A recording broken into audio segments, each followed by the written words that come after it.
We don't need to. No, it's 7 o'clock. Okay. All right, well then let's just go ahead and make a motion to open the meeting. Second. All right. Okay, I must say loan a beach to it. I'll just vote aye. Anyone else? Aye. Are we doing roll call or just regular? I should probably do roll call, but that's okay. Well, it's Then- live now. Can we just? We're just like we always done. It's just aye, move on.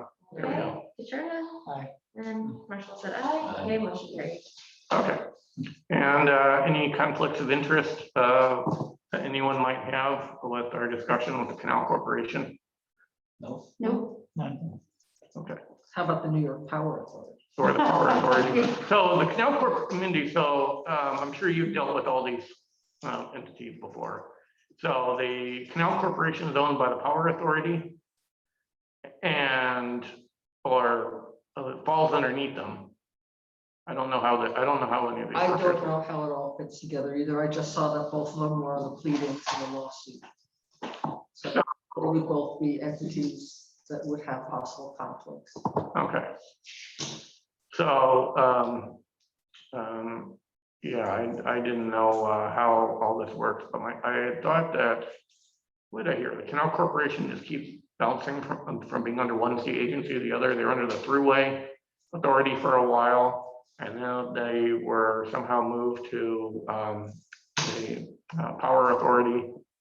I understanding this whole clear cutting initiative started after the Power Authority took them on, but I don't really know. I think that's right. But I'm not clear of it. But anyway, No, I don't even know why they're under another agency. But anyway. So I guess the status of this is some form of request for comments was sent around through non-standard channels, I guess. And here we are. And my understanding is a time extension was granted, so it's no longer Sunday. It is now October 15th. So we have some time to compose comments. Mindy, had you looked at anything at all thus far? Yes, I looked at Robert Cagle's letter to the Canal Corporation. Yeah. I looked at the decision in the underlying lawsuit. And I also looked at the LWRP part of the code. Okay. Do you want to start off with any suggestions you might have for us, or thoughts or observations? I have some thoughts and recommendations, but I don't think they should be discussed in an open session. Okay. I guess we can switch to an attorney-client session at some point, and which would be fine. That's your recommendation. What I would suggest is have whatever public conversation you want to have, and then close the meeting, and then we can have an attorney-client session Okay. on that. And if the unconflicted people want to discuss another matter afterwards, we can segue into that if you have time. Yeah, so originally I was scheduling this meeting and thinking that we would take some kind of vote on whatever endeavor we wanted to do and sent out some of the parameters for it. But now that we have more time, there's no need for us to formally vote on anything tonight. So if you have some privileged recommendations for us that we should consider, then that might make sense. So we have these printouts here, Marina. I tried to, I wasn't sure how much of this people understood. I'm still trying to understand what all is going on, but I tried to just copy some of the excerpts from their proposal, and I think that'll maybe help us better understand what they're doing here. But from my understanding of reading the town's letter, the town's been involved with this for years, but they haven't specified what they're going to do anywhere yet. That's from my understanding. So the Canal Corporation. Right. So I mean, their policy is this whole I guess, environmental statement that they have out, is they have a draft policy on how to maintain canal embankments. And the first question is, what is a canal embankment? And they have, what I think here is a pretty vague description of it, but if you look on the page, it's a lump of dirt holding back water when the underlying land is below the level of the water. But the question is, well, what kind of distance are you talking about between the water and the low lands? Like, if you take a look at Shane Place, for example, you could argue Shane Place, the road is an embankment, and there's lower land, 100 feet or 200 feet away. Is low land 200 feet away cause for concern? I would say that's ridiculous, but they say, nope, clear cut the whole thing is what it looks like to me, or clear cut parts of it.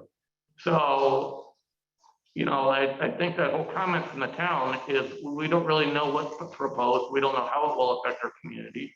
Maybe they would agree that, say, cutting down the trees along the canal path isn't going to be beneficial, but they don't say they're not going to do that either. And it looks like they said they're not going to involve us whenever they come up with their decisions as to what they want to do. Justin, would it be helpful if I spoke a little bit about what some of the backstory was here? Yes. Sure, go ahead. Okay, so what happened was that back in 2018, the Canal Corporation came through and started clear cutting throughout the state along the canal path. And the towns of Pittsburgh, Brighton, and Perrington commenced a lawsuit against them, saying that you can't do that until you follow secret. They said that they didn't have to follow secret because what they were doing was a type 2 action, except from secret because it was routine maintenance. The judge didn't buy that because it's like, this can't be routine maintenance. You haven't done this in 60 years. So the judge determined that it was a type 1 action because it involved clearing of more than like 15 acres of land. I think they were clearing 150 or some odd acres throughout the state. And they enjoined the Canal Corporation from doing any clear cutting along the canal bed until such time as they had completed the secret review. So the Canal Corporation went back and they decided that first they had to figure out, well, what exactly how are they going to characterize what they're doing? And they can't just say they're going to go and clear cut the canal. So they adopted this, whatever you call it, this embankment inspection and maintenance guidebook, and they're calling that their action. And this is a policy that if they adopt this, they're going to be using to determine how much to clear cut across the canal portions and where. Essentially what they said is that they're going to clear cut the whole thing. They also started the secret process. They issued a POS deck, which required them to do an environmental impact statement. And since it's a policy document, they're doing a generic environmental impact statement. So they've done a draft GEIS. And they have floated that for review. I think that the only entity that they listed as a involved agency is their companion entity, the Power Authority. They have not identified any of the localities as involved agencies because they're taking the position that none of the localities have authority to approve, undertake, or fund any part of this inspection and maintenance program that they want to adopt. So that's where this document came from. And that's why when you received it, Justin, you got it like through a weird channel because they don't consider any of the localities to be involved. But the town of Pittsburgh has been, following this for some time. And their attorney, Robert Cagle, is a very experienced, very, very capable environmental attorney. And he wrote a 25-page single-spaced letter to the Canal Corporation last week saying, guys, you've got some problems with this. This environmental review isn't going to hold up. And some of the things that he talked about were, first of all, it's based upon this incorrect premise that trees are somehow causing failures in the canal embankment. And he said that the canal's been around for 200 years. There's no history of a tree ever causing a failure of the embankment over the 200-year period of the canal.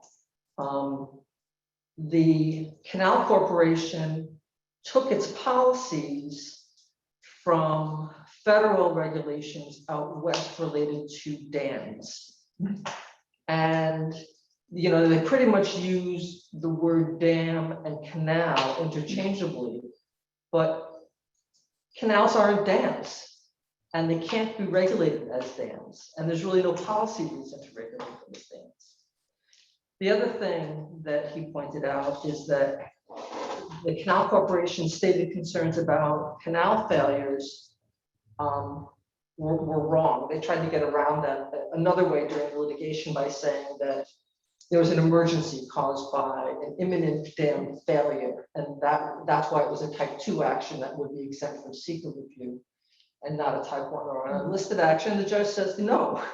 You know, there's no showing that there's any imminent harm that's going to happen if you don't clear cut the trees. As Justin mentioned before, the policy doesn't identify where they're going to be removing trees. It just is essentially a guidebook for how they're going to identify which trees are going to be removed and when they're going to remove them and how they're going to remove them. And it makes it very difficult for municipalities like the town and the village of Pittsford and, you know, everybody else across the state to decide how you're going to respond to this, because you don't even know whether this is going to be applied in your community.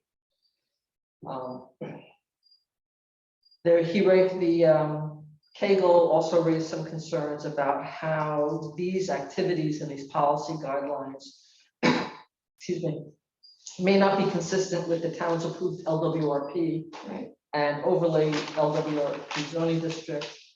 The Canal Corporation is taking the position that it's not subject to any local laws, but it's not articulating the basis for that. So they haven't really said whether they think they have any type of express or implied preemption that would exempt them from local zoning laws. One of the things that I thought was an interesting twist here is that, you know, SEQA requires the agency to identify the what they call the no action alternative. You know, what happens if you don't do anything? And the Canal Corporation took the position that if you don't do anything, then there's going to be catastrophic failures across the state. And you know, the response there was, there's never been a catastrophic failure caused by trees. And the no action alternative is not to do nothing. It is to perhaps continue with the inspection and maintenance protocol that we've been using for the past 200 years to see whether any trees are growing in a way that would cause damage to the embankment. So interesting stuff. I thought that they did a very capable job summarizing and criticizing the some of the bigger picture issues there. So this letter has been sent? Yeah, there was a letter. I could circulate it. I think, Justin, did you circulate it? It was circulated around in an email, but there's a pile of emails, so stuff is easily lost. Right, he sent that on August 26th. You have it at the back of that. Yeah, And If anyone wants hard copies of any of this stuff, we're all over the map in our preferences. Some people like hard copies and scribbling in the boundaries like I do, and Susan likes to do that. Other people like to read stuff online and take notes in another program, and everyone has their preferences. So, I just wanted to give some background. well, thank you very much. I think that was very helpful. Thank you. I'm gathering a lot of people are having a hard time grasping what is going on with this, because they basically dropped hundreds of pages of stuff on us and Right. said, okay, read this and let us know what you think in 5 days. I have a question about how you perceive the Canal Corps process as terms of how they may proceed, and then where we may interject ourselves. Can we talk about that in attorney-client session? Absolutely. Okay. Okay, great. Yeah, so I did see in their draft EIS here that they said, it's on page 1.4, that on June 27th, they identified all potential involved and interesting agencies as part of a coordinated review Mhm. and sent them notice. And they did say not only involved, but interested. And I have no idea why they decided that the communities they're affecting were not going to be interested. But that's apparently what they did. I don't know how widespread the misinformation was, but I know I've talked, and I don't know if you've talked to people, Justin, about it. I've talked to the mayor a little bit. I think she's been talking to other mayors, and it sounds like the town of Pittsburgh has been involved with this, and the other parties in the litigation, because Brighton and Parrington have been informed, and it sounds like the initial thought is nobody else has been informed, really. No one knows what's going on. Have you heard anything more? No, actually, I have not. So there's, we did mention it briefly in our meeting the other day, but I think that as your board, will be the ones to review and actually with the RFP, really looking forward to hearing how you consider the, how you consider things. Okay. Does anyone have any other questions or stuff to discuss in public? Otherwise, I'm thinking we should just hear some legal advice from our attorney and mull that over and figure out how we're going to proceed before we make any public actions. Good idea. That seems okay. So no other public discussion people have right now. All right, then I will pause the recording. I'll get the video turned up.